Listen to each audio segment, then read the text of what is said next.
హి ఓం నమ శివాయ్. ఓం నమ శివాయ్. ఓం శ్రీ భద్రకాళీ సమేత వీరభద్రస్వామిని నమో నమః. మాతృ పితృభ్యో నమః. ఆచార్య అతిథిభ్యో నమః. శ్రీమాత లలితా త్రిపుర సుందరయే నమో నమః.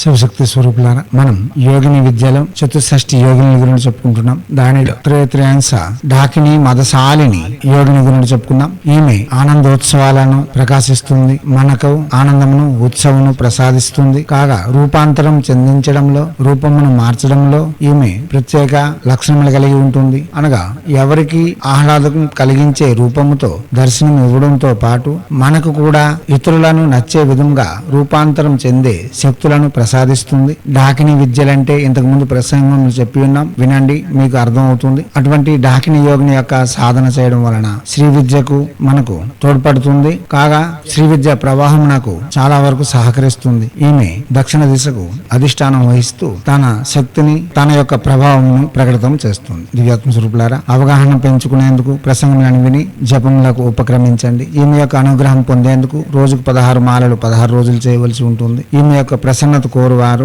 22 రోజుల్లోగా 1,00,000 జపం పూర్తి చేసి గురువు వద్దకు వెళ్లి పురస్కరణ విధులు గావించి తర్వాత మరలా 16 రోజులు రోజుకు 16 మాలలు జపం చేస్తే తప్పనిసరి ప్రకటితమై మనకు అనుకూలమైన శక్తులను, రూపమును ప్రసాదించగలదు. ఇప్పుడు డాకిని మదశాలిని మంత్రం చెప్పుకున్నాం. ఈమె సౌందర్య లాలసమునకు, ఇతరులను మెప్పించే రూపధారణకు ఉపకరిస్తుంది. ఇప్పుడు డాకిని మదశాలిని మంత్రము ఓం ఐం హ్రీం శ్రీం శ్రీం డాకిని మదశాలిని స్వాహ. మంత్రం మరోసారి ఓం ఐం హ్రీం శ్రీం శ్రీం డాకిని మదశాలిని స్వాహ. మంత్రం మరోసారి ఓం ఐం హ్రీం శ్రీం శ్రీం డాకిని మదశాలిని స్వాహ.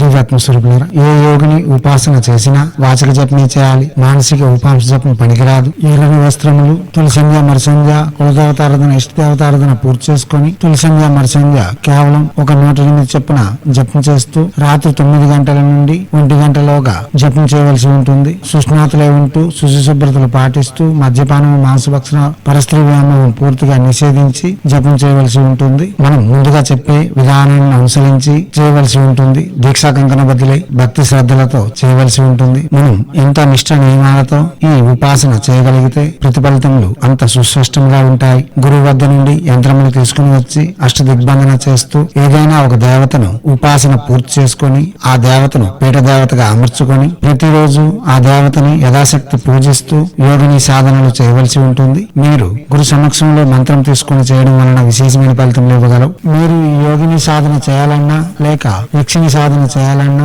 కవచములు, అష్టదిగ్బంధన యంత్రములు, ఆకర్షణ తిలకముల కొరకు మేము డిస్ప్లేలో చూపిస్తున్న నెంబర్లను సంప్రదించగలరు. ఆపదల నుండి లేక తక్షణ ఫలితం పొంది ఉపశమనం పొందేందుకు మంత్రంలో ప్రత్యక్షంగా కూడా జపం చేసుకోవచ్చు. దివ్యాత్మ స్వరూపులారా, అవగాహన పెంచుకునేందుకు ప్రసంగాన్ని విని అవగాహన పెంచుకొని జపములకు ఉపక్రమించండి. చేయండి. చేసి తగు ఫలితములను పొంది యోగుల యొక్క అనుగ్రహంతో సకల విధములైన శ్రేయస్సులు, ఆనందకరమైన జీవితము మరియు సాధన యందు ప్రేరేపణ పొందుతూ మనం ముందుకు సాగగలం. కాగా యోగిని విద్య అన్నది ప్రత్యేకించి ఉంటుంది. అది గురు సమక్షంలో స్త్రీలు చేయవలసిన విద్య. స్త్రీలు ప్రత్యక్షంగా యోగినిగా మారే ప్రక్రియలు వేరుగా ఉంటాయి. ఇప్పుడు మనం చెప్పేవన్నీ యోగినీల యొక్క అనుగ్రహం పొందేందుకు చెప్పబడుతున్నాయి. ఇవన్నీ చేసి మనం మన సాధనలో ముందుకు పోతూ మన మనస్కామ్యములను నెరవేర్చుకుంటూ ఆనందకరమైన జీవితం గడపాలని హైందవ సనాతన ధర్మ ఋషులు మనకు అందించిన విద్యను వినియోగించుకోవడంలోను భారతీయ సంస్కృతి సాంప్రదాయాలు కాపాడడంలో ముందంజలో ఉంటూ